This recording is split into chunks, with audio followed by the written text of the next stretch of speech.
O tema desta semana é, sem dúvida nenhuma, a entrada em vigor da Lei Geral de Proteção de Dados e as próprias questões que envolvem a sua implementação e também os programas de compliance, especialmente aqueles que envolvem o tocante do direito do trabalho. Então, Caroline, nós queremos saber, para começar esse nosso bate-papo nesta noite, afinal de contas, existe sim compliance trabalhista? Já começou com uma pergunta não muito tranquila, né? Mas muito boa noite a todos. Eu quero agradecer muito ao convite que foi feito pela OAB São Leopoldo, na pessoa da sua presidente, doutora Léa Presser. Agradeço e cumprimento a todos os colegas que nos assistem e, de forma muito carinhosa, eu saúdo os meus amigos e colegas, doutor Guilherme Vinci e doutora Denise Fincato, e digo que para mim é uma satisfação estar aqui nessa noite ao lado deles, que são meus colegas, meus amigos e meus parceiros aí em tantos projetos que temos e partilhas pessoais e profissionais. Bom, colegas, para começar a falar se realmente existe compliance trabalhista, isso é bastante complexo, tem sido bastante discutido na doutrina, gera bastante controvérsia, mas o que eu posso dizer para vocês é que definir compliance já não é uma tarefa fácil. O conceito de compliance, ele é algo bastante complexo e muitos colegas têm se limitado a dizer que compliance vem do verbo inglês to comply, que significa estar de acordo, mas afinal de contas estar de acordo com o quê? Estar em conformidade com o quê? Né? Na verdade, o compliance ele precisa ser entendido como um sistema.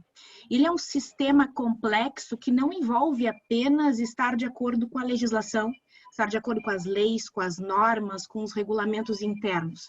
Porque o compliance ele envolve uma série de procedimentos e de elementos que auxiliam muito as organizações empresariais. É importante também sinalizar como que o compliance inicia no Brasil. E é bem verdade que o compliance inicia aqui no Brasil muito vinculado ao compliance criminal. Mas se é verdade que a gente não pode falar de compliance trabalhista, nós também não poderíamos falar em compliance criminal, não poderíamos falar em compliance tributário, em compliance ambiental, em compliance do consumidor e etc. De qualquer forma, não é a esta corrente a que eu me filio. Por quê? Porque o compliance chega aqui no Brasil através da lei anticorrupção, a lei 2.846 de 2013. Na sequência, ele é regulamentado pelo decreto 8.420 de 2015.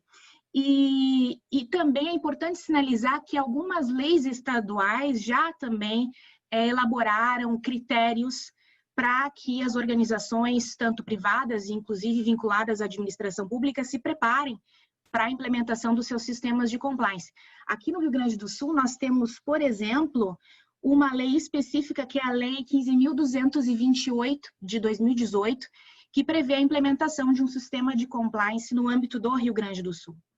Mas, para não me estender muito, eu quero apenas dizer que quando a gente fala em compliance trabalhista, nós estamos falando de uma análise pormenorizada de riscos voltados à temática trabalhista, à temática do direito laboral.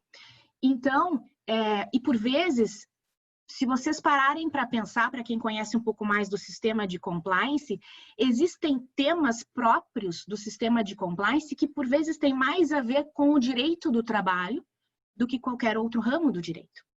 Por exemplo, as investigações corporativas dos programas de compliance. Eu e a Denise escrevemos um artigo que foi publicado até na revista da Associação Sul-Rio-Grandense de Direito do Trabalho, e que envolve os limites do poder diretivo empresarial nas investigações corporativas. Porque até então, as investigações corporativas, por exemplo, quando ocorre um crime dentro de uma empresa e a empresa pretende realizar uma investigação preliminar privada para descobrir o que aconteceu ali dentro. Isso era muito tratado no aspecto criminal, né? Mas se esquecia muito da questão trabalhista e dos direitos fundamentais envolvidos, por exemplo, os direitos fundamentais dos empregados. E dentre tantos outros temas próprios do compliance, como, por exemplo, a questão do canal de denúncias e o denunciante. Se o denunciante, enquanto empregado, verifica, por exemplo, a ocorrência de um crime de sonegação fiscal dentro de uma empresa e denuncia isso ao seu superior hierárquico, ele precisa ter garantias de que ele, por exemplo, não vai sofrer nenhuma retaliação nesse procedimento de denúncia, né? Para quem tem um pouquinho mais de familiaridade com compliance, seria quando nós falamos em whistleblower, whistleblowing, né? O denunciante e o canal de denúncias. Então, quer dizer, o compliance, ele tem diversos pormenores que envolvem muito o direito do trabalho e eu acho, assim, que é um campo excelente de atuação para nós, advogados trabalhistas. E digo mais, Guilherme, que falar de compliance, muitos colegas confundem compliance com advocacia preventiva, e eu considero que talvez essa seja uma distinção interessante de nós fazermos, porque compliance trabalhista não é só advocacia preventiva, não é só redução e cuidado com passivo trabalhista, existem muitas outras coisas envolvidas. Mas, se não, eu continuo a noite toda falando, eu passo a palavra, então, devolvo a palavra, Guilherme. Boa noite a todos e a todas. Em primeiro lugar, já que a palavra me foi dada nesse momento, eu agradeço muito o convite formulado pela Subseção São Leopoldo, da OAB. Saúdo a todos os advogados e advogadas, na pessoa da doutora Léa Potrix, sua presidente. Cumprimento também a todos os que estão nos assistindo, aos meus alunos, vejo alguns aí, né, acompanhando a nossa fala de hoje, e de um modo muito especial e carinhoso, cumprimento o Guilherme Wunsch e a Caroline Lima, que são, além de ex-pupilos, grandes amigos, parceiros de diversas empreitadas, diversos projetos, pessoas com que eu conto sempre em diversos momentos. A pergunta do professor Guilherme veio mais ou menos no seguinte sentido, né? Como é que um programa de compliance pode ajudar na prevenção de um passivo trabalhista, alguma coisa nesse sentido? Bem, justamente desse posto de prática, né, na advocacia trabalhista empresarial, eu posso dizer que sim, que um programa de compliance pode auxiliar muito no preventivo na esfera da advocacia trabalhista, mas que, pegando o finalzinho da fala da Caroline, não é só isso, né? Nós temos uma série de possibilidades através de um programa de compliance que transbordam a conferência do cumprimento das normas que estão na CLT, das normas que estão no decreto 3214 de 78, conhecido como o conjunto de normas de insalubridade, periculosidade, normas técnicas de saúde e segurança do trabalho. Nós, com um programa de compliance, ultrapassamos, inclusive, o campo normativo e invadimos espaços de moral e ética, né? Não apenas nos perguntamos se isso é legal, no sentido de previsto na legislação, não proibido, mas se isto é certo, né? Se isto é justo, se isto é moral. E esses são alguns pactos que se estabelecem no âmbito das empresas, especialmente a partir de reflexões que tem que se fazer em grupos transdisciplinares, eu não diria nem inter, nem multi, mas transdisciplinares, né? Num processo relativamente complexo, né? Especialmente porque, vejam vocês, alguns entendem os programas de compliance quase como uma extensão, uma delegação estatal, especialmente as empresas, no sentido de prevenção, repreensão e até reeducação daqueles que, porventura, né, pratiquem algum ato desconforme, especialmente desconforme a legislação neste caso. Não é à toa que a gente chama de programa de compliance, né? A gente tem na ideia, na palavra programa, uma sensação de continuidade, de não término. É diferente, né, compararmos com projeto. Projeto de compliance seria algo que tem um fim, né? E a ideia não é esta. A ideia é que com o programa de compliance, nós adquiramos, inclusive, mais elementos para a sustentabilidade daquela organização e, daí, longevidade, né? Então, eu até trago, sim, para a proximidade de uma advocacia preventiva, de uma advocacia consultiva, mas eu gostaria de deixar bem claro que não é só via advocacia que se vai ter uma ideia de compliance perfeita, uma ideia de compliance eficiente. Nós precisamos atuar na condição de advogados conjuntamente com o setor de compliance dessa empresa, ou o responsável pelo compliance dessa empresa. Nós precisamos dialogar também com o serviço médico, de saúde ocupacional daquela instituição. Nós precisamos falar com o financeiro, nós precisamos dialogar com o setor de qualidade, né? Todos estes dialogam para criar documentos, estratégias, fluxos que vão transparecer, então, o programa de compliance da empresa, que vão concretizar, né? Fazer com que ele se personifique. O grande objetivo de um programa de compliance, me parece, não é só reduzir passivo trabalhista, embora este seja um dos reflexos, né? Um dos efeitos colaterais até. O grande objetivo, o foco, né, é alterar uma cultura, começando pela alteração da cultura intracorporativa. Nós entendemos, por isso que os empregados também são chamados, na maioria das empresas, a compor os foros de debate dos documentos que servirão, né, à regência das condutas, os códigos de ética, enfim, né, a ideia prevista pela Constituição Federal, que fala da participação dos trabalhadores na gestão da empresa, agora regulamentado pela reforma trabalhista. Mas, além de reduzir um passivo trabalhista, a ideia é que os próprios trabalhadores engajados e conscientes de uma conduta não apenas legalmente correta, mas socialmente correta, moralmente correta, assim percebam que parte do bom andamento da empresa está atrelado à maneira como ele se comporta. E mais, né, no sentido de transformação da sociedade, como um objetivo do programa de compliance, nós também podemos atuar, porque este trabalhador, transformado nas suas convicções, transformado nas suas ideias, vai interagir com a sua família, vai interagir com os vizinhos, vai interagir com os companheiros do futebol, com as colegas do clube de leitura, enfim, do que houver.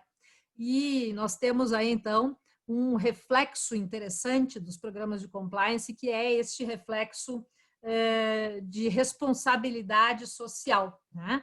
Alguns apontam, inclusive, nesse sentido, que nós teríamos aí alguns níveis, né, de evolução na maturidade de compliance que uma empresa tem, a começar por essa ideia, né, de regularidade financeira, na sequência regularidade legal, logo acima a regularidade para fins de sustentabilidade e assim, né, a empresa vai se tornando cada vez mais alinhada a ideias internacionais, né, ideais de responsabilidade compartilhada, e nós vamos lucrar com redução de passivo, bom clima interno, né, bom clima entre trabalhadores e assim sucessivamente.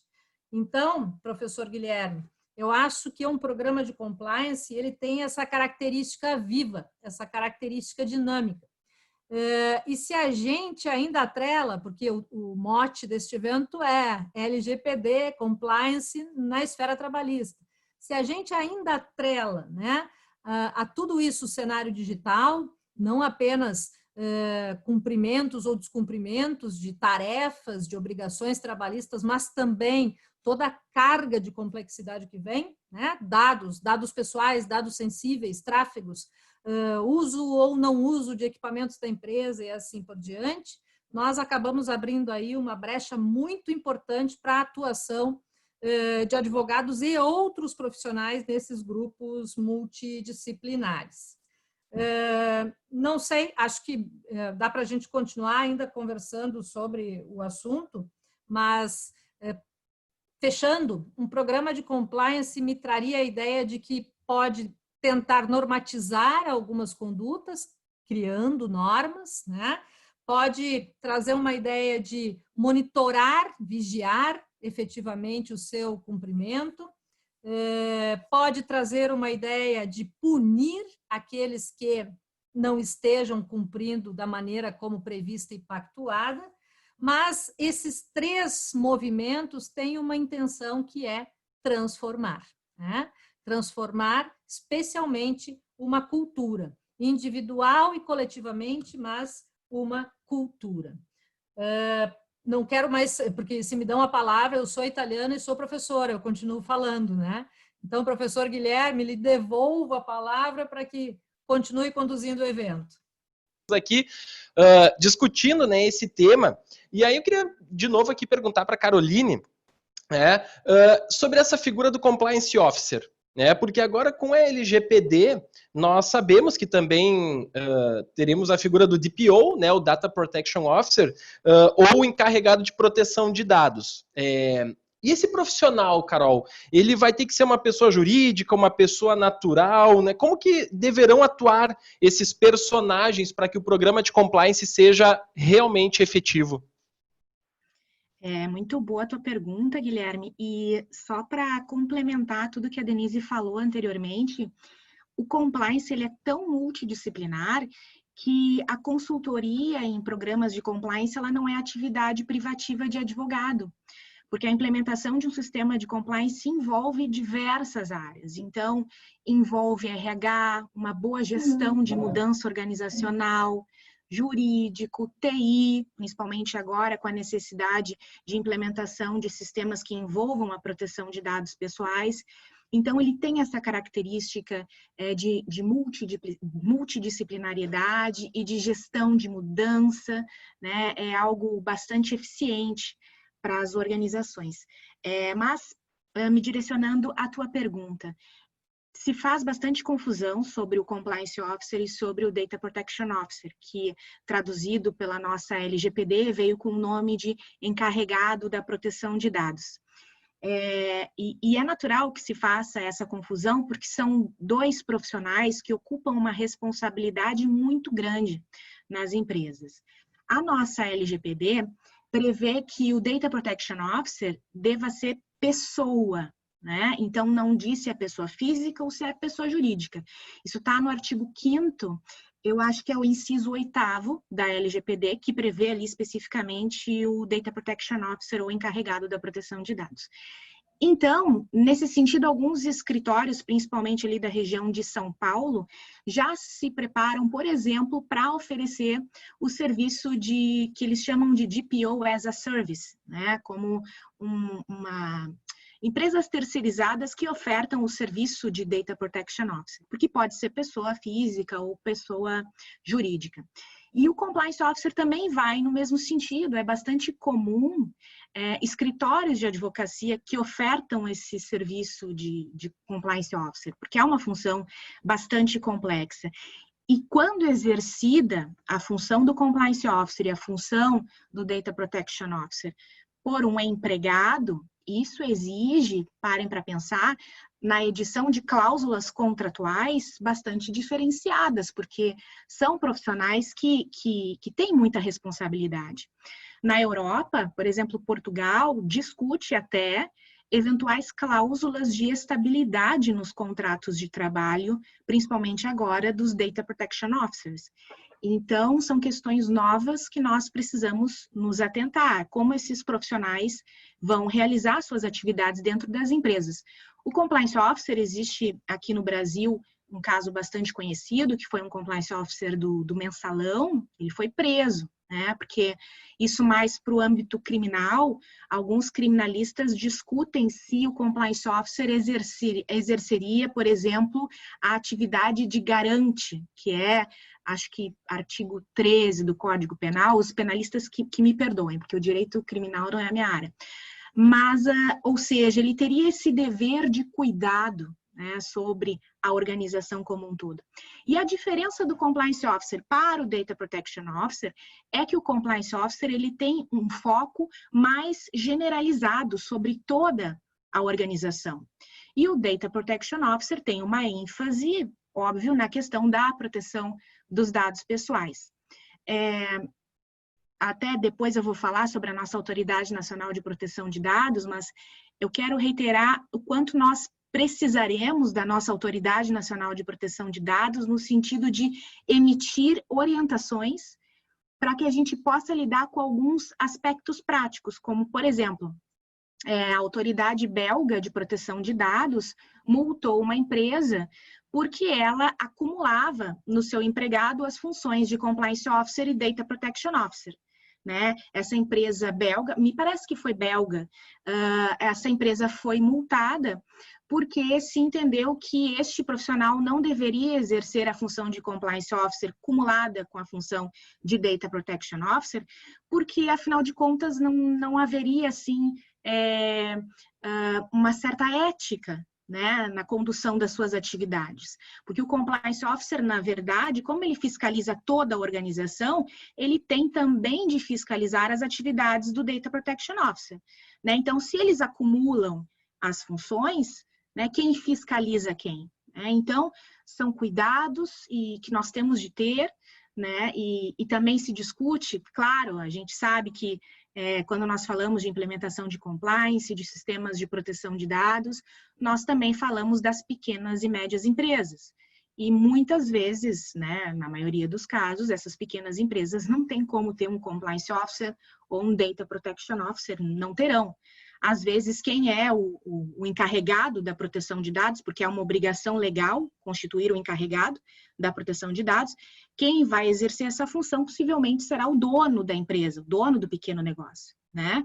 Mas são questões aí que nós não temos resposta pronta e que nós dependeremos da nossa autoridade de proteção de dados para regulamentar. Então, eu só finalizo, e antes de passar a palavra, registrando isso, a importância de diferenciar o Compliance Officer, que é aquele que fiscaliza toda a organização, do Data Protection Officer, que tem uma ênfase na proteção dos dados pessoais, e também essas notícias que têm vindo de fora da Europa sobre o cuidado em não acumular essas funções, até porque depois, se acontece algum fato que venha a ser discutido no judiciário, isto possivelmente será questionado, que talvez este programa de compliance não fosse assim tão eficiente, porque o Compliance Officer e o responsável pela proteção de dados pessoais ocupavam o mesmo espaço, enfim. Então, são detalhes que nós temos de estar atentos. E registro também essa atenção a Portugal, que pensa em estabelecer uma cláusula aí, a propor essa ideia de inserção de cláusulas de estabilidade nesses contratos de trabalho, quando o Compliance Officer e quando o Data Protection Officer são também empregados das organizações. Mas, Guilherme, te devolvo a palavra para que a gente possa continuar com tantos temas. Caroline, é claro, né, que essa semana, com a entrada em vigor da LGPD, aliás, né, estamos na dúvida sobre a questão da entrada em vigor ou não da LGPD. Né? E hoje, talvez, quem passeou, quem transitou pelo Facebook, né, viu milhares de postagens, né, de pessoas perguntando: e aí, você está preparado? A sua organização está preparada para a entrada em vigor da LGPD? O que fazer a partir de agora? Caroline, afinal de contas, assim, será que está em vigor? Não está em vigor? Pode explicar um pouquinho para a gente sobre como é que está essa questão da vigência da LGPD, já que tem muitas novidades neste aspecto? Eu vou pedir licença para compartilhar a minha tela, então, porque esse ponto realmente é bastante complexo. E eu preciso que os colegas visualizem para que a gente possa aqui, então, discutir um pouco mais esses temas. Tivemos aí, nos últimos 2 dias, um movimento bastante intenso no nosso Congresso Nacional. O fato é que a nossa Lei Geral de Proteção de Dados originalmente entrava em vigor em 16 de agosto de 2020. Há discussão também sobre isso, tá, pessoal? Eu me filio à corrente que entende que a Lei Geral de Proteção de Dados entra em vigor em 16 de agosto e não em 14 de agosto. Primeiro, a começar pelo fato que ela não foi publicada no Diário Oficial em 14 de agosto. Ela foi publicada em uma edição extra do Diário Oficial no dia 15 de agosto. E aí existem diversos pormenores ao redor disso que, devido ao tempo, eu não vou ingressar. Mas se por acaso alguém tiver interesse e quiser saber mais, por favor, entre em contato comigo para que a gente possa conversar também sobre esse tema. Mas, enfim, inicialmente entrava em vigor em 16 de agosto, então, de 2020. Com a pandemia, houve a necessidade de se discutir a prorrogação da LGPD, porque as empresas começaram a se dar por conta que não teriam um tempo eficiente para a implementação de um sistema de proteção de dados. E aí, um projeto de lei de origem do Senado Federal, de autoria do senador Anastasia, o PL 1179 de 2020, discutia a prorrogação da LGPD para janeiro, a vigência da LGPD, com exceção das sanções administrativas para agosto, 1º de agosto de 2021. No meio desse tempo, o Poder Executivo publica a medida provisória 959 de 2020, e que, dentre tantos outros dispositivos ali contidos, prorrogava a entrada em vigor da LGPD na sua totalidade para 3 de maio de 2021. Então, essa é a famosa medida provisória que foi discutida na Câmara dos Deputados e no Senado Federal, que prorrogava, então, a Lei Geral de Proteção de Dados para 3 de maio de 2021.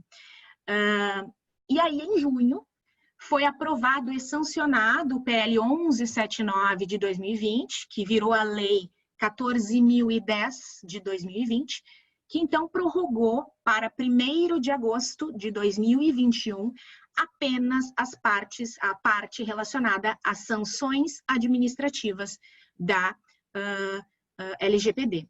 Então, o que nós tínhamos como certo? Sanções administrativas da LGPD para 1º de agosto de 2021, em virtude da Lei 14.010 de 2020.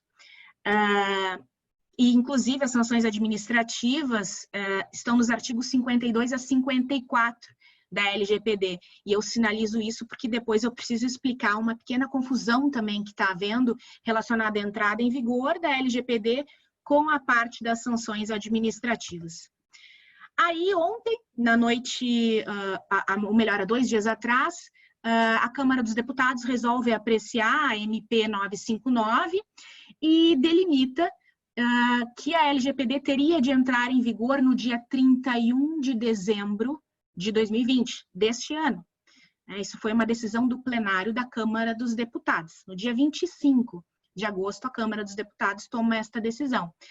E aí eu me lembro que, inclusive, nós estávamos em um evento, eu e a Denise, nós estávamos falando sobre teletrabalho e proteção de dados.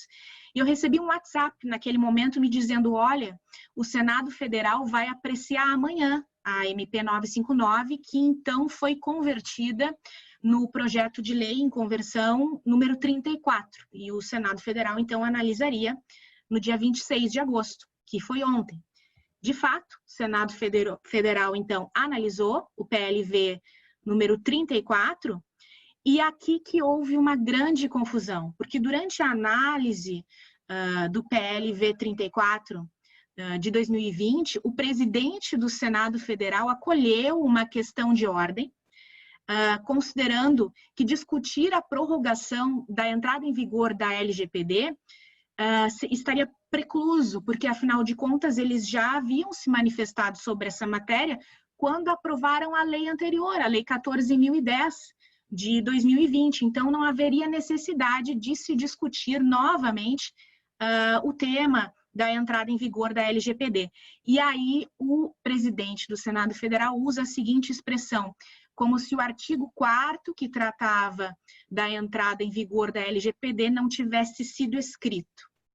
Então, de imediato, com aquela notícia, diversos juristas e juristas bastante conhecidos na área de proteção de dados publicaram nas suas redes sociais. A LGPD entra em vigor amanhã que é hoje, no caso, dia 27.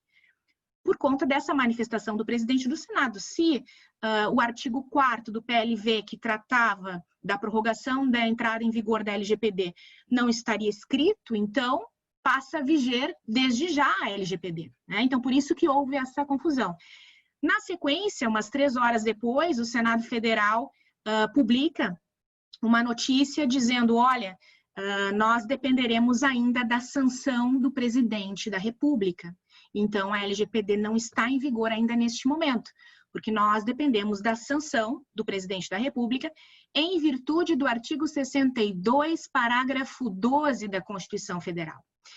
E aí, isso levou todos nós a dar uma estudada novamente em processo legislativo.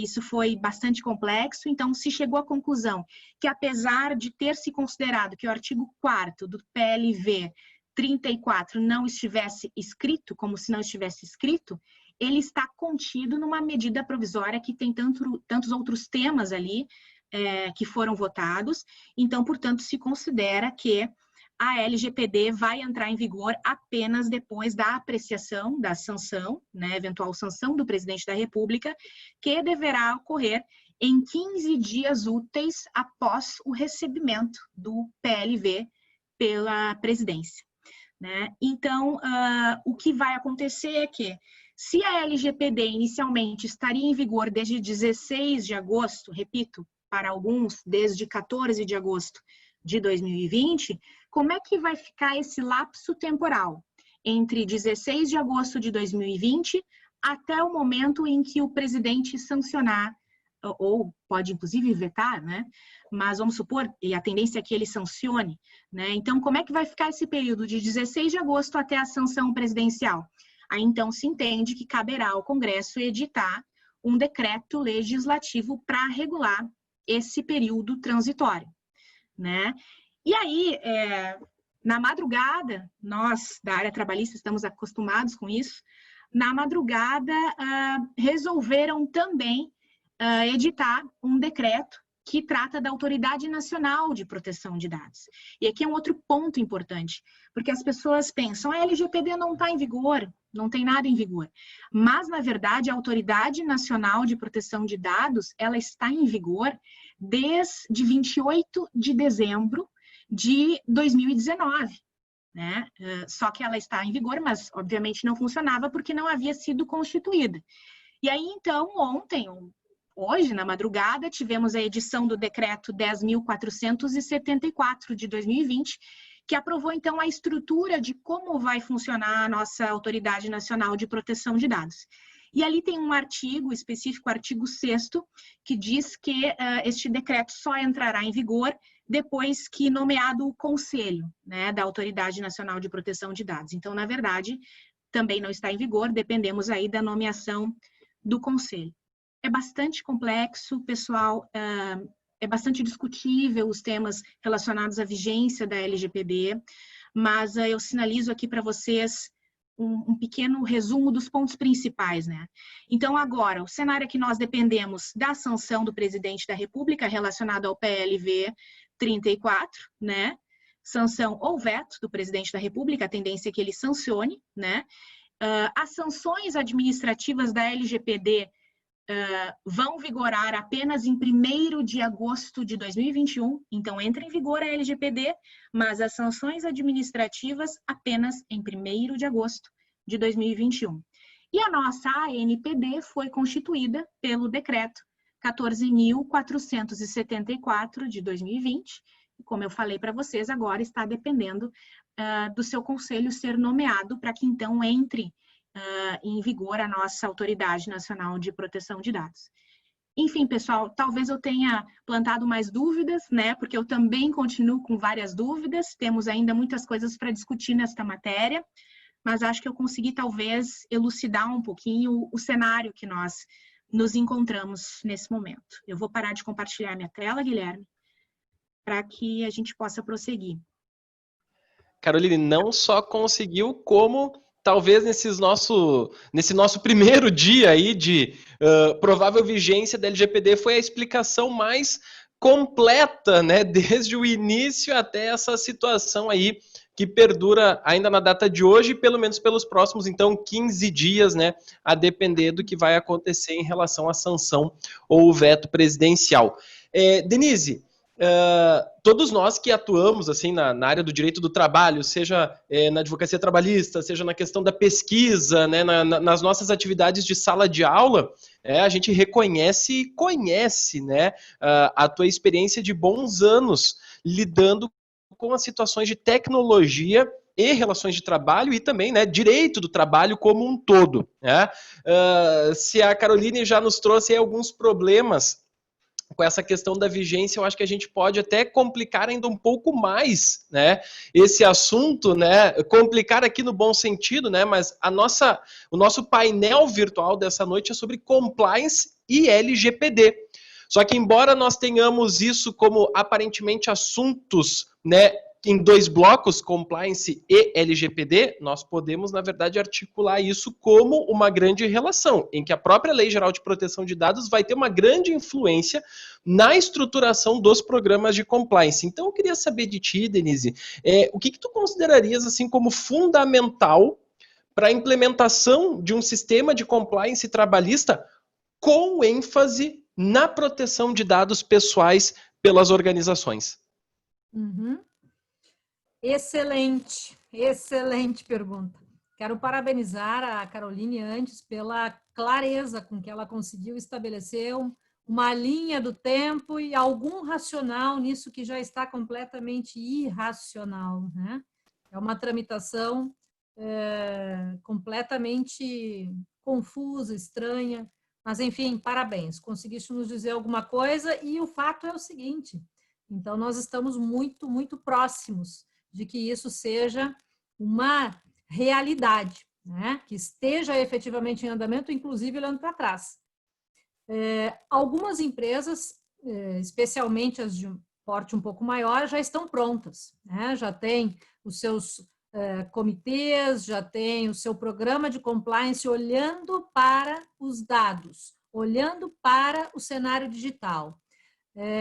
Quando a gente fala em dados, né, e quando o Guilherme me provoca para falar em tecnologia, o dado é um dos pedaços da questão tecnológica.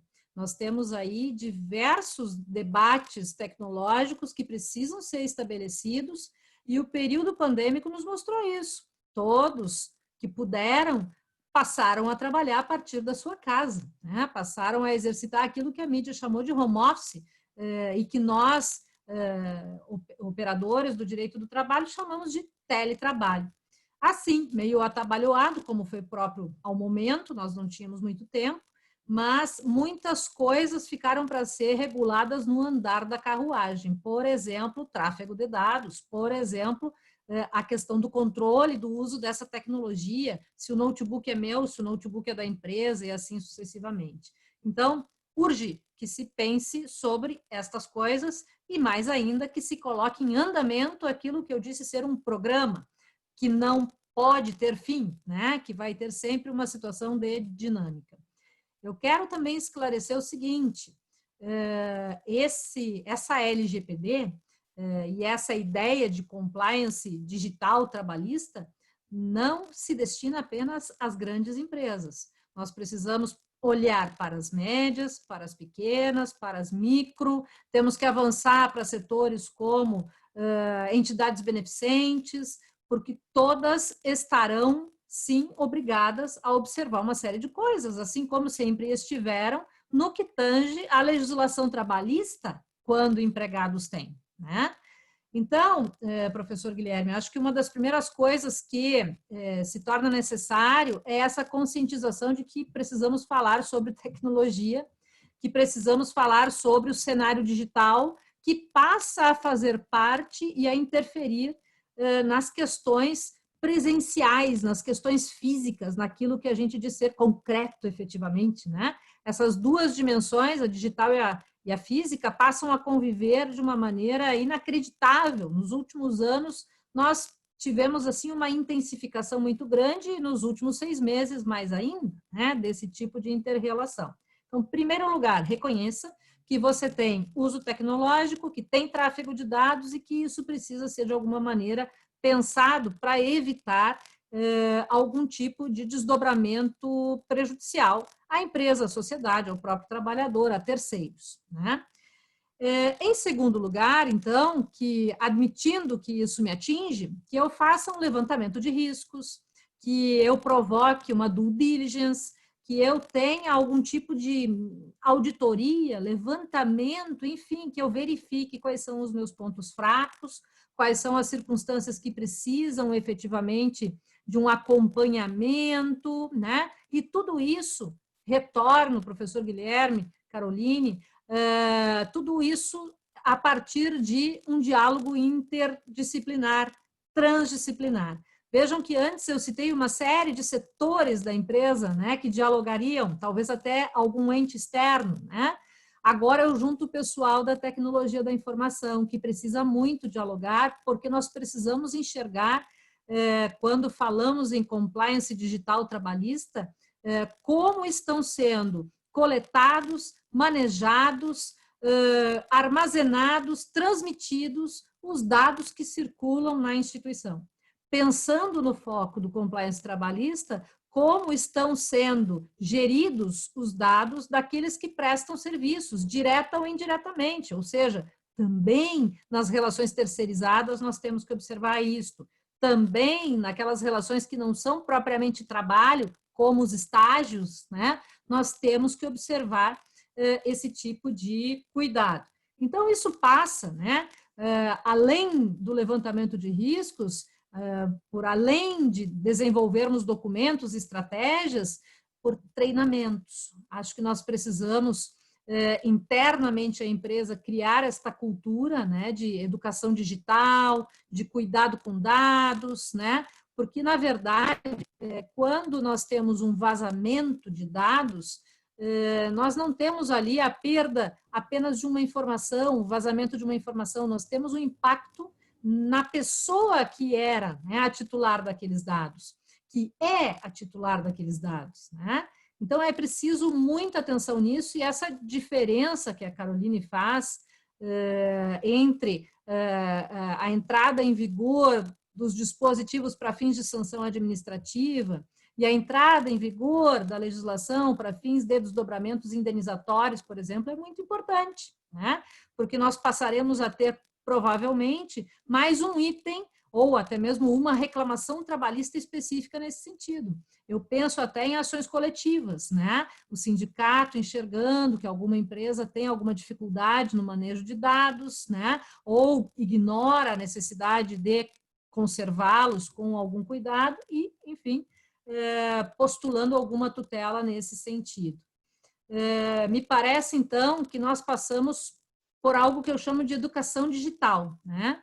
Essa educação digital, a meu ver, sim, passa pela empresa, passa pelos terceiros que com a empresa se relacionam. Eu não posso me relacionar com um parceiro que não tenha esse tipo de cuidado, né? Se eu já tinha algum critério de seleção das empresas terceirizadas por não estarem cumprindo legislação trabalhista, porque isso explodia em mim posteriormente, agora também eu devo saber que trato esta empresa aos dados, né, das pessoas que prestam serviços para elas, né? Todos esses desdobramentos acabam sendo extremamente importantes. Além de criar essa cultura nos gestores empresariais, que tem que assumir também essa ideia de controle e de cumprimento, me parece que a gente precisa dialogar muito mais sobre isso, para que o próprio indivíduo aprenda a cuidar dos seus dados. Não é raro nós termos debates, tanto no âmbito acadêmico, como citou o Guilherme, mas também em âmbito judicial, na seara de processos, né? Acerca de circunstâncias em que os dados que foram utilizados para algum tipo de objetivo não positivo, né, numa relação trabalhista, foram buscados nas redes sociais do trabalhador. Então, nós mesmos, pensem vocês, nós mesmos acabamos disponibilizando de uma série de informações que compõem, né, o nosso ser, e que, mal interpretadas, né, podem gerar algum tipo de prejuízo. Assim atuando, né, assim pensando, no sentido de educação, no sentido de treinamento, no sentido de desenvolvimento, né, de outras habilidades, nós estaremos nos encaminhando para aquilo que a própria ONU destaca como perfil relacional adequado, né? A partir da Agenda 2030, enfim, dos deveres de responsabilidade social empresarial, de bom convívio, boa ambiência, etc, etc, etc. O compliance digital, o compliance trabalhista digital, ele visa evitar situações que acontecem e bastante no nosso dia a dia. Eu cito um exemplo, né?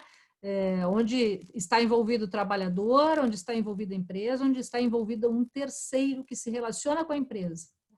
O sujeito faz um exame periódico, né? Exame médico periódico, próprio, né? Decorrente do PCMSO, do Programa de Controle Médico e Saúde Ocupacional, e ali se detecta que ele tem uma perda auditiva, né? Aquilo fica no seu prontuário, a perda auditiva ainda não é relevante a ponto dele ter que fazer alguma intervenção, mas semanas depois ele recebe na sua casa uma correspondência, né, um folder de uma empresa fornecedora de aparelhos auditivos, né? Então, como é que fica essa situação? Essas questões todas transbordam, né? Qual é a responsabilidade da empresa com as diversas informações, inclusive informações muito íntimas, né? Que passam por ela a respeito dos trabalhadores e das pessoas que com ela se relacionam. Professor Guilherme, acho que o sistema, o programa de compliance trabalhista digital tem que ser tem que ser posto na urgência, né? Por diversos motivos. Porque nós precisamos efetivamente observar as questões envolvendo o que eu chamo de capital humano da empresa, nós precisamos ter esse olhar, né, para com o trabalhador. E 2, porque nós estamos na iminência do vigor da Lei Geral de Proteção de Dados, como a doutora Caroline acabou de falar. Acho que com isso a minha opinião já está manifestada. Devolvo a palavra ao professor Guilherme.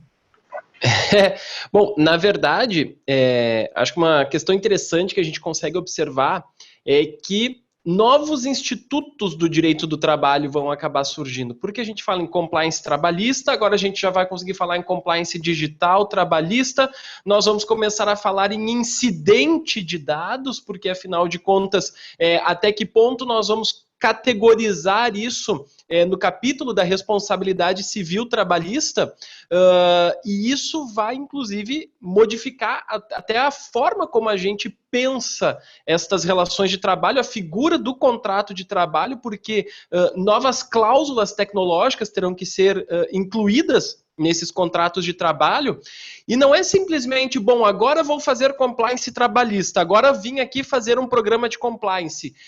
É muito mais do que isso.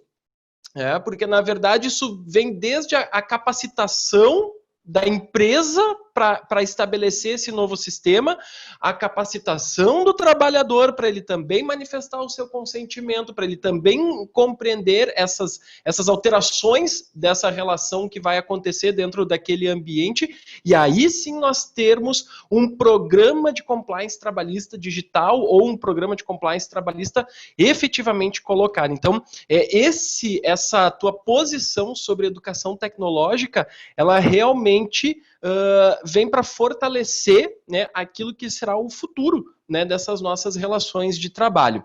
Nós estamos partindo aqui para o nosso bloco final já, né, porque o tempo nem parece passar, né, quando nós temos uma verdadeira aula como é essa que a professora Denise e a professora Caroline estão aqui passando para nós. Nós queremos lembrar a todos, né, que se quiserem fazer alguma participação com alguma pergunta, por favor, também encaminhem, né, no chat as suas considerações e as suas perguntas para que a gente possa, tão logo terminarmos aqui, né, fazer esta participação da nossa audiência, que tem sido aí bem expressiva para esse nosso evento.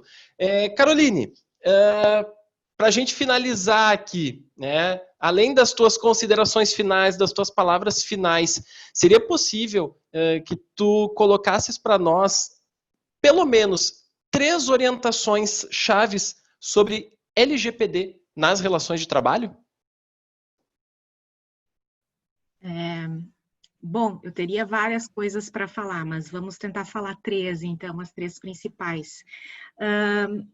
Apenas eu quero sinalizar também que nós temos na nossa LGPD, colegas, para quem tiver interesse, no artigo 50, nós temos lá escrito das boas práticas e da governança.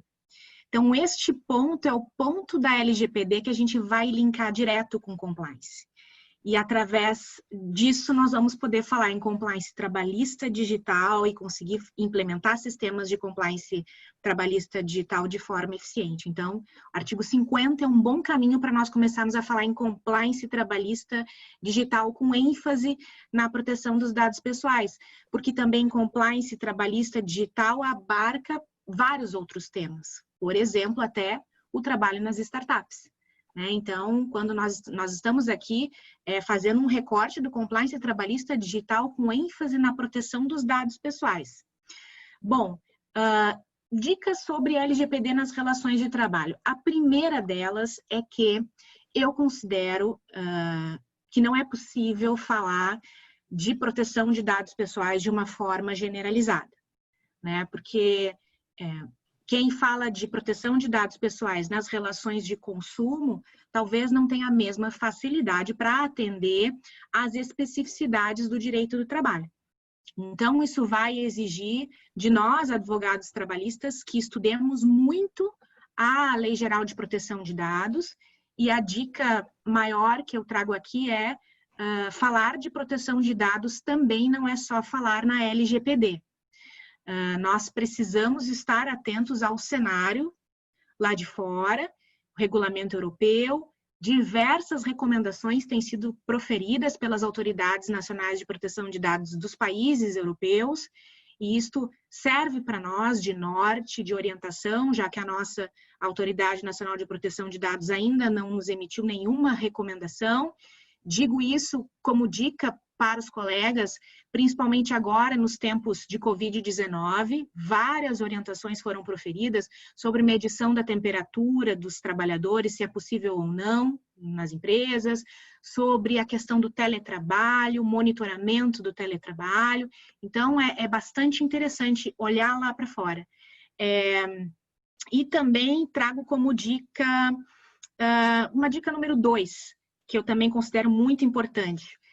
A gente precisa estar mais atento às bases legais da LGPD, porque a LGPD ela prevê algumas bases legais, lembrando, a gente só pode tratar dados pessoais se nós nos adequarmos a uma base legal, e tem várias na lei: consentimento, cumprimento de obrigação legal, execução de contrato, etc., segurança pública, etc. E eu tenho visto algumas pessoas da área trabalhista sintetizarem o tratamento de dados pessoais no âmbito das relações de trabalho com consentimento. Eu preciso coletar o consentimento do empregado, fim. Mas não, existem diversas outras bases legais que a gente pode adequar o tratamento de dados pessoais, principalmente do empregado, né? E também...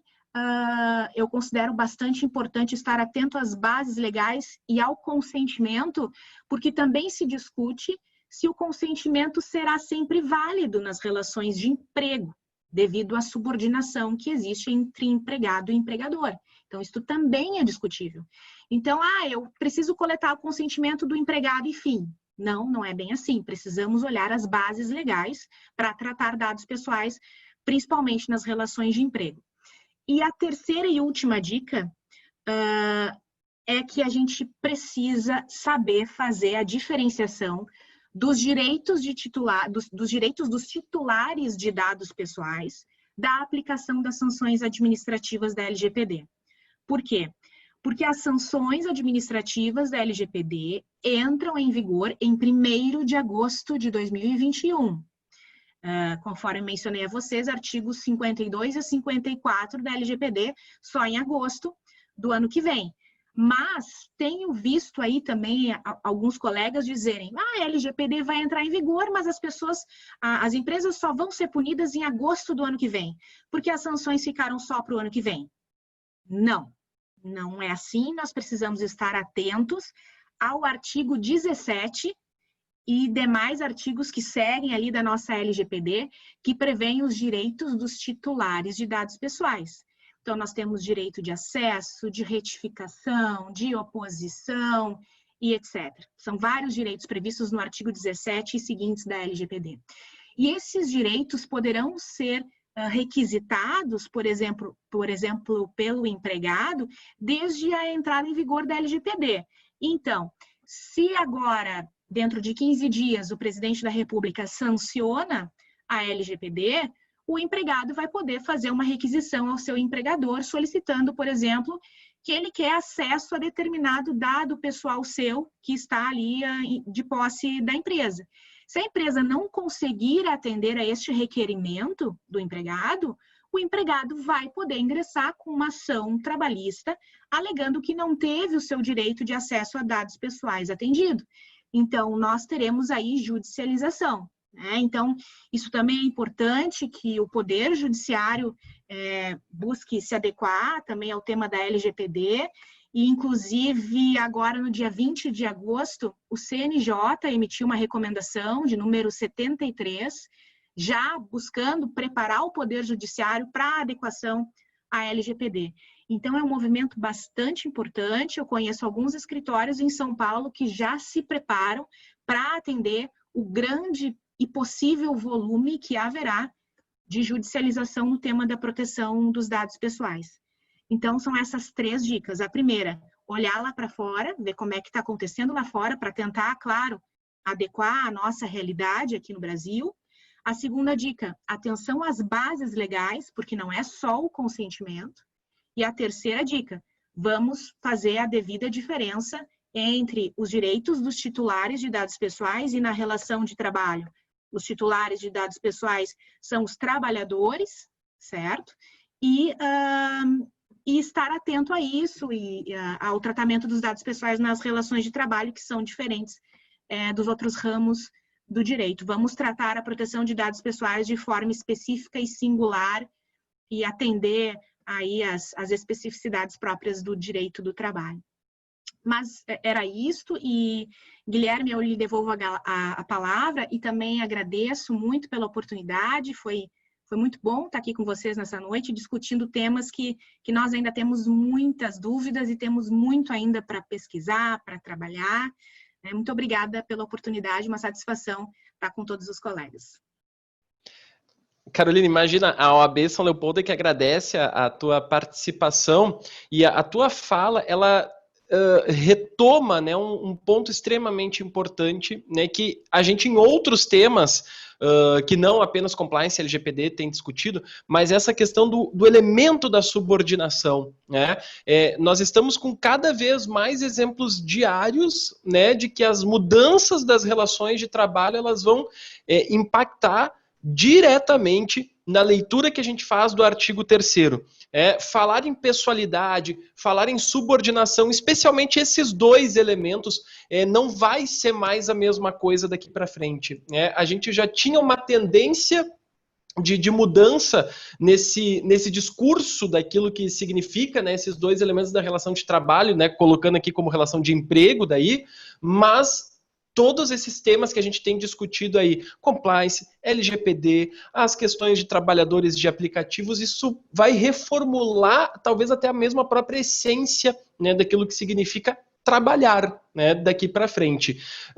Então a gente agradece muito porque foram esclarecimentos assim extremamente tópicos e precisos, né, dentro de um curtíssimo espaço de tempo, né, da nossa live e até mesmo de um curtíssimo espaço de tempo de estudo, né, porque isso envolveu uma situação de ontem e a madrugada de hoje. Não temos nem palavras para te agradecer por todos esses esclarecimentos.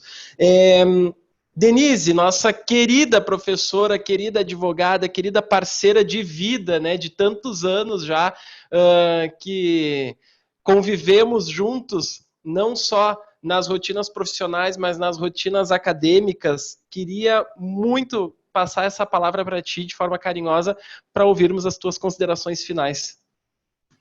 Querido, o carinho e a recíproca são tremendamente verdadeiras, tu sabes disso, né? Da mesma maneira, a Carol, Caroline, nossa palestrante de hoje. Eu fico muito orgulhosa de vê-los assim, conduzindo seus temas, conduzindo suas profissões. Professor Guilherme, eu fiquei pensando assim, suas últimas palavras sobre as transformações no mundo do trabalho, né? E o que isso tem gerado em termos de reflexões. Acho que a gente tem aí alguns platôs para superar. Algumas pessoas ainda relatam as relações de trabalho de uma maneira que, aqui da academia, a gente consegue ver que eles ainda acham que estão no âmbito da segunda ou da terceira revolução industrial. Nós, pelo menos nos centros urbanos, e em especial nos setores que trafegam esse tipo de matéria-prima da qual nós estamos falando, ou esse tipo de elemento pessoal do qual nós estamos falando, que são os dados, as informações, o conhecimento, né? Estes estabelecimentos já estão inseridos tranquilamente no âmbito da quarta revolução industrial. E nós já temos visto, e isso não é meio acadêmico, isso são os próprios foros econômicos que têm apontado, né, indícios de uma quinta revolução. Revolução essa que coloca o homem no eixo de todas as preocupações. Então, ter um programa de compliance, ocupar-se de dados pessoais, é estar navegando nestas ondas, né? É conseguir fazer a transposição para a quarta revolução e estar no fluxo para a quinta revolução. Porque desta forma nós conseguimos observar o ser humano trabalhador, detentor desses dados, né, que fazem parte da sua existência. E é por isso que a violação, é por isso que os incidentes de vazamentos de dados são tão impactantes na ordem jurídica moderna, né? Nós temos esta avaliação há alguns anos, a ponto de Europa se organizar, Estados Unidos se organizar, da mesma maneira nós nos organizarmos. Acho muito importante essa fala que a Caroline fez no sentido de olhar para os entornos. Quem me conhece sabe que eu gosto do direito comparado e o trago para a realidade das relações de trabalho, não porque é um exercício bom, mas porque é possível legalmente fazê-lo. Nós temos uma porta no artigo 8º da CLT, operadores que estão nos escutando, acadêmicos que estão nos escutando, que diz que nas lacunas da legislação trabalhista nós vamos operar com outras fontes e nomina-as dizendo do direito estrangeiro, não é nem do direito internacional, a ITO, é direito estrangeiro. Eu vou lá no ordenamento e busco, né, aquilo que está faltando, claro, observando técnicas, né, para fazê-lo tal, mas é possível, né? Então, ler o que está acontecendo em Portugal, o que está acontecendo na Alemanha, enfim, é extremamente relevante, porque pode ser subsídio para uma sentença, pode ser subsídio para um pedido de indenização, pode ser subsídio para diversas coisas, né? Uma defesa e assim por diante. Nessa linha evolutiva, né, de que vamos caminhando rumo à quinta revolução, que será a revolução humana, eu aloco o compliance trabalhista e a evolução de raciocínio, né, do empreendedor que chega a esse ponto de enxergar o compliance trabalhista digital, agora em função da LGPD, como um movimento importante a fazer no seu empreendimento, no seu estabelecimento. Porque eu vejo que ele ultrapassa aquela ideia de que só precisa cuidar do cumprimento da legislação. Paguei o salário no 5º dia útil, tudo bem. Ele ultrapassa essa ideia de conformidade estrita à legislação para chegar a patamares éticos, para chegar a patamares sociais, para daí falarmos em sustentabilidade no sentido mais amplo e com isso chegarmos a um princípio jurídico que há pouco tempo foi redescoberto, que é o princípio da fraternidade, né? A partir dessa ideia fraterna, o objetivo de um programa de compliance não é mais aumentar lucro, não é evitar punições, é gerar, é estimular boas práticas e a transformação social que daí decorre, né? Que inicia em cada indivíduo, mas que se espalha de maneira infinita, ilimitada, imprevisível, né? Então, eu trago esta fala justamente para estimular os programas de compliance e fazer com que a sociedade civil entenda que ela pode, né, a partir desses movimentos, a partir desse engajamento, fazer sim alguma coisa em prol de uma justiça social, de uma justiça que realmente distribua aquilo que tem que distribuir. As empresas estão sendo chamadas, né? Estão sendo chamadas a assumir uma responsabilidade que a Europa há tempos já classifica como responsabilidade social empresarial, da qual já temos ISO, a ISO 26000, né? E essas responsabilidades, elas também transbordam pela boa educação dos seus funcionários. Vejam que a empresa está sendo chamada a educar o seu funcionário, não apenas para que ele preste serviço de maneira escorreita, de maneira certa, mas também para que ele seja um bom cidadão e para que ele tenha capacidade de seguir trabalhando para ela ou para si. Porque o cenário, o professor Guilherme falou, né? Emprego, trabalho, o cenário é de transformação, de redução de postos de emprego, de ampliação de cenários de trabalho. E é em função da educação, lato sensu, não apenas diplomas e certificados, lato sensu que nós tivermos, que nós vamos conseguir nos colocar nos melhores postos ou não.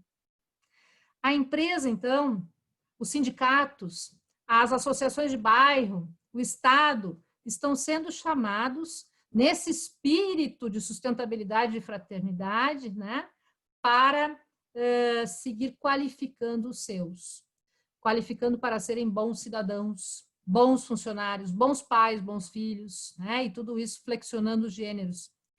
Nós precisamos aprender que nem só de diploma, nem só de certificado se faz o bom funcionário. Nós precisamos investir naquilo que nós chamamos de habilidades suaves, as soft skills dos nossos trabalhadores e daqueles que estão no nosso entorno. Se eu posso distribuir isso aos que convivem comigo, eu o faço, né? E enquanto eu tiver energias para isso, continuarei fazendo. Acho que alguns dos meus alunos aí me escutam e sabem que precisando eles têm em mim, e mesmo que não precisem, eu já dou algum tipo de dica ou conselho, né? E essas habilidades suaves, que não são diplomáveis nem certificáveis, estão em que campo? Justamente no campo que o programa de compliance interfere, no campo da ética, no campo da moral, no campo das atitudes, né? Então, investir em educação, lato sensu, inclusive educação digital, é o novo preto, o new black, como a gente fala, né? É o que serve agora à sociedade que quer evoluir, que quer ter este perfil, né, de sociedade democrática e que alcança aos seus cidadãos as melhores oportunidades de realização da sua dignidade, né? Daquele mínimo de existência que a gente precisa sempre observar. Eu quero, encerrando, agradecer muito a oportunidade de estar aqui, de conversar com os colegas advogados de São Leopoldo, parabenizar a OAB São Leopoldo, a partir da sua Comissão de Direito do Trabalho, Processo do Trabalho, por oportunizar esse tipo de partilha, esse tipo de troca, né? Para que os advogados consigam, desta maneira, vejam, nós estamos em movimento solidário, nós estamos em movimento fraterno, de colega para colega, né? Conversando de maneira absolutamente free. Então, muito obrigada, de verdade, a todos os que estão nos escutando e muito obrigada especial à OAB, notoriamente na sua subseção São Leopoldo, por dar espaço para esse tipo de atuação. Professor Guilherme, devolvo a palavra. Que bom ouvir essas palavras tuas, Denise, porque honram, né, não apenas a OAB, mas toda a nossa classe, né, e ver o quanto é importante esse discurso, né, do estarmos juntos nesse momento, né, não apenas em função do que acontece juridicamente, né, mas do que está acontecendo lá fora, né, tanto que estamos numa palestra virtual. quando poderíamos, né, estar numa atividade presencial, né, se a situação sanitária lá da rua, né, não fosse aquela que nós estamos aí enfrentando hoje com tanta coragem. Queria aqui registrar, né, os cumprimentos da nossa presidente, Leia Presser-Potrick, para as nossas duas palestrantes. Ela está agradecendo, né, pelas excelentes palestras e também a todas as pessoas que compareceram nessa nossa sala virtual acompanhando o nosso evento. Mas antes ainda de nós fecharmos, nós temos aqui duas participações do público com perguntas. A primeira, na verdade, aqui foi uma situação que na transmissão acabou tendo uma travada, e aí nós temos um colega aqui que está pedindo, né, de novo, Caroline, se tu poderia só sintetizar essa questão sobre a partir de quando é a vigência da LGPD, né? E uma segunda pergunta que está aqui direcionada para a doutora Caroline, mas se a doutora Denise também quiser complementar essa ideia, né, que foi aqui encaminhado pela doutora Brenda Madeira, com relação aos dados sensíveis. Se eles constarem no contrato de trabalho, é necessário pedir o consentimento específico para cada dado, ou a cláusula destacada com a assinatura do empregado já vale? Vou começar aqui com a Caroline, né, para a gente devolver aqui a palavra de uma forma transitada entre as nossas duas palestrantes, e depois fechamos também com a professora Denise com as suas colaborações. Certo. Guilherme, por favor, pode repetir o nome do colega que pergunta sobre a vigência? Sobre a vigência, aqui o nosso colega ele se cadastrou com o número dele do telefone, tá. então não está aparecendo aqui o nome, porque, bom, já podemos usar até como um exemplo aqui da Lei Geral de Proteção de Dados também, né? Mas então, se o colega quiser aqui colocar no bate-papo, né, o seu nome só para a gente poder identificar, porque não está aparecendo aqui para nós. Certo. Bom, mas então, colega, primeiro agradeço pela pergunta, mas eu explico novamente. Vai depender da chegada do PLV 34 à presidência da República. Eu imagino que já foi remetido ao presidente, e assim que ele tiver em mãos o PLV 34, contam-se 15 dias úteis para que ele sancione ou vete o PLV 34, que foi a conversão da medida provisória 959, foi convertida no PLV 34, que trata da vigência da LGPD. O presidente tendo em mãos esse documento, 15 dias úteis para que ele sancione, e aí, então, creio que 18 de setembro teremos novidades sobre a vigência da nossa LGPD. Mas se permanecerem dúvidas, por favor, pode entrar em contato conosco que a gente conversa um pouquinho mais sobre a matéria. E sobre a colega Brenda, que fala dos dados sensíveis nas relações de trabalho, isso é algo bem delicado. A proteção dos dados pessoais sensíveis, ela está no artigo 11 da LGPD, inclusive, e tratar dados sensíveis requer o máximo de atenção das organizações, porque os dados pessoais sensíveis têm o condão de gerar discriminação no ambiente de trabalho. Então, eu estou tratando dados de saúde, questões religiosas, filiação a sindicato e etc. Então, existe um tratamento mais, necessidade de um tratamento mais cuidadoso com dados pessoais sensíveis. Entretanto, colega, como eu falei antes, quando nós estamos numa relação de emprego, o consentimento também é algo complicado de se coletar, né? E nesse caso específico, da coleta de consentimento específico, com cláusula destacada, com assinatura do empregado, se vale ou não, para coleta de dados pessoais sensíveis, não é necessário. O primeiro ponto, qual seria a finalidade de se coletar esse dado pessoal sensível? E a finalidade é um dos princípios da LGPD, certo? Então, se a finalidade é, por exemplo, transmitir determinada informação para a plataforma e-social, você não precisa do consentimento do empregado, porque para isso você tem a base legal da necessidade de cumprimento de obrigação legal. O governo federal obriga que se remeta determinados dados à plataforma e-social, por exemplo.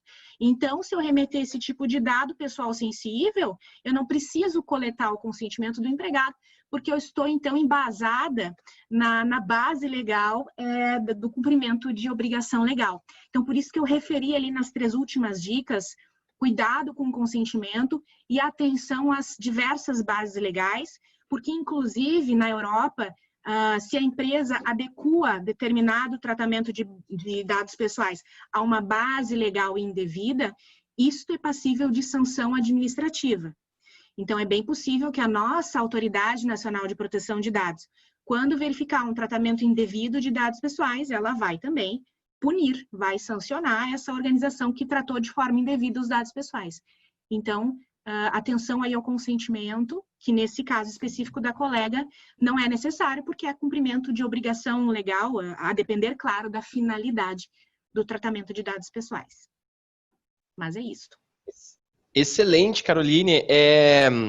A doutora Rita Jeremia Pavone, nossa querida, né, e sempre presidente também da OAB São Leopoldo. Aliás, né, na gestão da doutora Rita que iniciamos o trabalho desta comissão, né, foi onde nasceu a Comissão de Direito e Processo do Trabalho. Ela parabeniza aqui a professora Denise, a professora Caroline pelo excelente evento, né, essa comissão, né, que teve início nessa gestão da doutora Rita e continua, né, ativamente aqui na gestão da nossa atual presidente, a doutora Leia, e aliás, isso é um motivo de muita alegria, né, porque afinal de contas demonstra, né, a importância que o direito do trabalho tem também, né, para as subseções, né, que estruturam as suas comissões de direito do trabalho e contam, né, com o tempo, né, tanto da doutora Caroline quanto da doutora Denise, né, em estar aqui nos ensinando sobre esses complexos temas de compliance e LGPD.